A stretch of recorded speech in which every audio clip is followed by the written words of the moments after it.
Sir sir मैं थोड़ा सा पूछना चाहता हूँ कि आपके हॉस्पिटल में सीडी कैपिटल हॉस्पिटल में क्या क्या फैसिलिटीज़ पेशेंट्स को अवेलेबल हैं इस वक्त। देखिए, जब से मैंने शुरू किया है as executive director city hospital में विद इन 1 ईयर, 1 साल के अंदर मैं आपको बता सकता हूँ हमने क्या क्या चीज़ों में इम्प्रूवमेंट की है।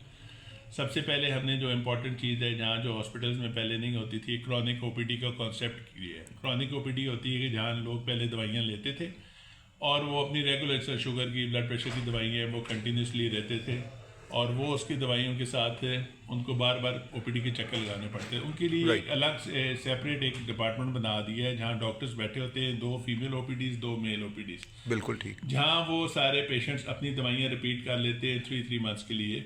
मंथली आते हैं, उनको डॉक्टर्स की लाइन में नहीं लगना पड़ता, अपनी ओपीडी में आते हैं, अपनी दवाइयाँ रिपीट करते हैं और वो अपनी दवाइयाँ लेके घर जा सकते हैं, उनको लाइन्स में नहीं। 3 महीने बाद उनको डॉक्टर के पास दोबारा जाना पड़ेगा, स्पेशलिस्ट के पास, और उससे वो देखना पड़ेगा क्या वो दवाइयाँ ले रहा है, क्या ये ठीक है या उसमें कोई रद्दोबदल की ज़रूरत है। तो ठीक। ये क्रॉनिक ओपीडीज़ हैं, जिससे अब डेली वहाँ हमारे पास 700 से 800 पेशेंट आते हैं जिनको फ़ायदा हो रहा है इस चीज़ से।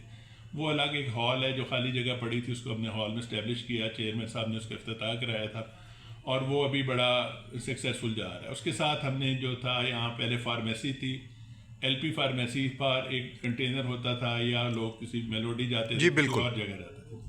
अब फार्मेसी हमने अंदर उसी हॉल के अंदर बना दी है, हॉल के अंदर फार्मेसी है, एलपी की दवाइयाँ जहाँ से मिलती हैं आपको।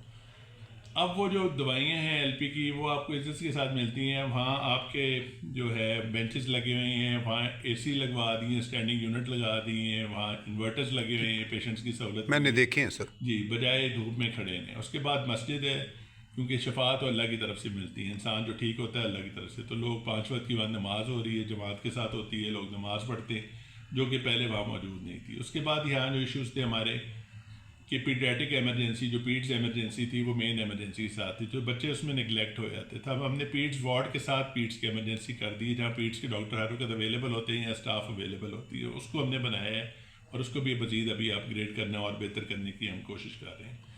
उसके अलावा हमारा जो है डे के सेंटर यहाँ पहले नहीं होता था। जिस तरह लोग यहाँ काम करते हैं, छोटे बच्चों के लिए यहाँ जगह नहीं होती थी, 3 साल से कम मदर ने फीड कराना होता था रहने के लिए, वो डे के सेंटर कंटिन्यूसली चल रहा है, जिसको हम मोबाइल्स पे हम उसको सारा वो फैसिलिटेट कर रहे हैं। इसके अलावा दवाइयों की यहाँ जो सप्लाई है, टेंडर्स हैं जो बहुत अरसे से नहीं हुए थे, दवाइयों के, कैंटीन के, फार्मेसी के, फूड के, ये सब कुछ टेंडर्स हमने सिटी के सबके टेंडर्स हमने कर दिए और दे दिए कंपनीज को। अब आप देखेंगे 80% दवाइयाँ आपके हॉस्पिटल के अंदर मिल रही हैं। जो लोगों को समझने वाली बात है कि जो दवाइयाँ टेंडर में विन करके आते हैं, वो एक पेपरा का रूल होता है, उसके अकॉर्डिंग देनी होती है। ये शाहीन या डिवॉट्सन नहीं है जहाँ जाके आप एक दवाई का नाम लें, यार मुझे सिप्रोसिन गोली दे दो, मुझे फलानी जिस दवाई का नाम हो। ये मेडिकल स्टोर नहीं है, इट्स अ फार्मेसी, जिसके अंदर एक प्रॉपर तरीके से जो एक सॉल्ट आता है वो एक ही कंपनी जिसने विन किया होता है उसका आता है, और एक प्रॉपर तरीका होता है उसका। तो जो मेडिसिन है, जो सॉल्ट अवेलेबल है वो आपको हॉस्पिटल से मिलता है, जो सॉल्ट अवेलेबल नहीं है वो आपको एलपी हो जाता है। और फार्मूला सर वही होता है जो फार्मूला आपके वही पास होता है, मेडिसिन है। और बहुत हाई क्वालिटी की मेडिसिन हैं उसमें, ये नहीं है कि कोई है, वो सब डॉक्टर्स की रिकमेंडेशंस पे हमने वो मेडिसिन ली होती हैं। तो ये जो चीज़ है हमारी, ये जो है, ये जो जितने कॉन्ट्रैक्ट्स थे, इसको बड़ा टाइम लगा है with the process of 1 year. अभी आप देखें सारी मेडिसिन आपको हॉस्पिटल्स में एक से एक अच्छी एंटीबायोटिक, इतनी महंगी एंटीबायोटिक्स आपकी स्टेलामाइन है, मैरोनिम्स हैं, बड़ी अच्छी अच्छी एंटीबायोटिक्स हैं, ड्रिप्स के कार्टन्स आ रहे हैं सारी। कई छोटी मोटी चीज़ें जब शॉर्ट होती हैं तो हम एलपी को कह सकते हैं यार, डेफिनेटली 100% तो चीज़ नहीं होती, पर आप फिर मंगा लेते हैं इसमें। डॉक्टर साहब ये बताएं कि यहाँ पे सुना है कि अब फॉलेज के लिए या स्टंटिंग के लिए वो आपने क्या क्या फैसिलिटीज़ देखिए, और ऐड की फर्स्ट हैं। फर्स्ट टाइम हुआ है कि पिंडी इस्लामाबाद में हमने एक नया डिपार्टमेंट, फॉरेज वाले मरीज़ों के लिए एक नया डिपार्टमेंट इस्टेब्लिश किया है। इस डिपार्टमेंट का फ़ायदा ये होगा कि अगर कोई पेशेंट को फॉलेज होता है और वो 6 घंटे के अंदर हॉस्पिटल आ जाता है, तो उसका फॉलेज रिवर्स हो जाएगा। उसको इंजेक्शन इस तरह के अवेलेबल हो गए हैं कि अगर आप 6 आवर्स के अंदर फॉलेज में पेशेंट आपका रिपोर्ट होता है, उसके लिए बड़े एक्सपेंसिव इंजेक्शन है, वो हमने मंगाए हुए हैं और हमारे जो डॉक्टर हैं उनको एडवाइस किया हुआ है।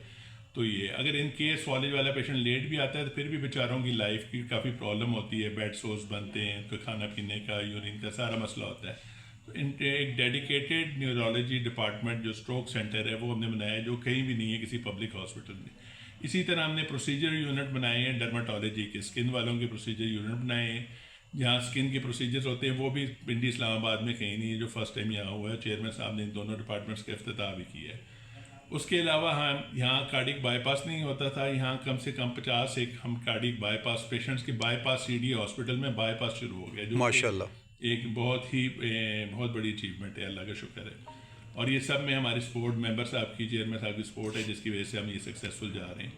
कार्डिक स्टेंटिंग के लिए फ़ौरन हम पेशेंट भेजते थे, पिम्स भेजते थे दूसरे हॉस्पिटल RIC में भी। RIC में स्टेंट के लिए इतनी देर में खुदा न खास्ता पेशेंट पहुँच पाता था, नहीं पहुँच पाता था।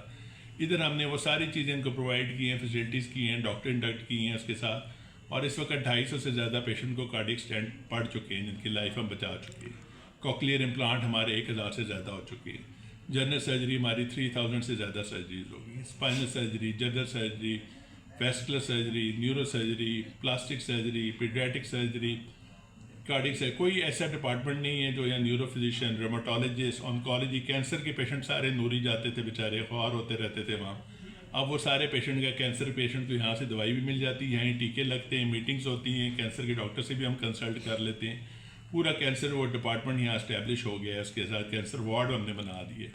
तो इतनी ज़्यादा चीज़ें, इतनी ज़्यादा इम्प्रूवमेंट हमने हॉस्पिटल्स में विद इन 1 ईयर को ले आए हैं कि जो आप सोच नहीं सकते। अच्छे से अच्छे प्राइवेट नर्सिंग होम्स के भी अंदर ये चीज़ें नहीं हैं। उसके अलावा हम इलेक्ट्रॉनिक सिस्टम इंट्रोड्यूस करा रहे हैं, पेपरलेस सिस्टम कर रहे हैं कि हर पेशेंट का रिकॉर्ड, अभी हम कंप्यूटर्स वगैरह हमारे पास हों तो हम सारा पेशेंट का रिकॉर्ड कंप्यूटर्स पे इलेक्ट्रॉनिक सिस्टम में कर देंगे। और अंदर जो कॉन्ट्रैक्ट्स हैं वो सबको मिल चुके हैं।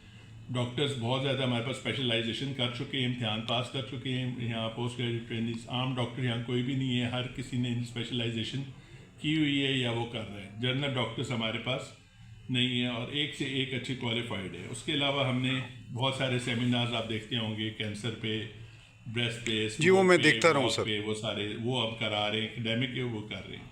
और सिक्योरिटी सिस्टम को भी हम और बेहतर करने की कोशिश कर रहे हैं।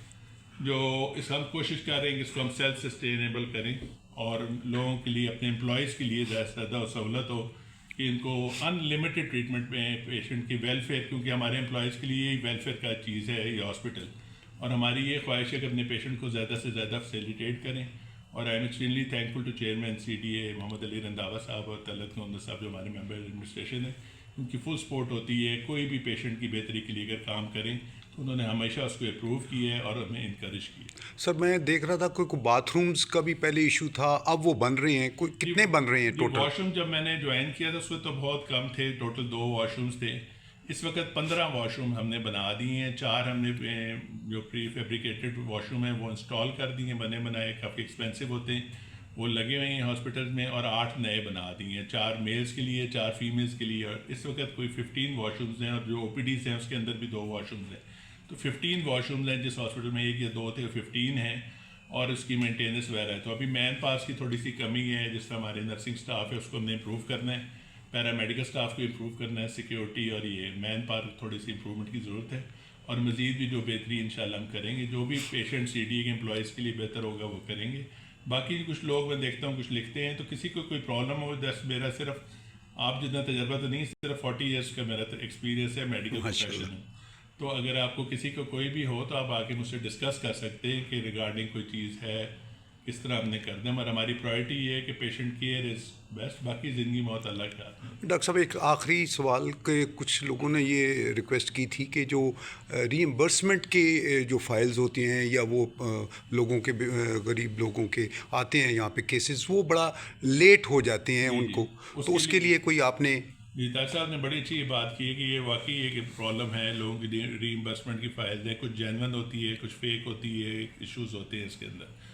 रीइंबर्समेंट का एक रूल है कि जो फैसिलिटीज़ हमारे हॉस्पिटल्स में आपकी जो अवेलेबल है वो आप हॉस्पिटल प्रोवाइड करेगा, अगर नहीं है तो आपको गवर्नमेंट सेक्टर हॉस्पिटल में जाना पड़ेगा, और अगर गवर्नमेंट सेक्टर्स में नहीं है तो फिर आपको प्राइवेट जाना पड़ेगा। अब मैंने इसी हफ्ते मैंने एक कमेटी बना दी है रीइंबर्समेंट की और LP की, जो दवाइयों की LP को भी देखेगी और रीइंबर्समेंट की। ये कमेटी 4 से 5 लोगों में मुश्तमिल होगी। इनको मैंने कहा वीकली आप एक मीटिंग करें, हर वीक में जितने रीइंबर्समेंट के बिल हैं सबको उसको आप क्लियर करें।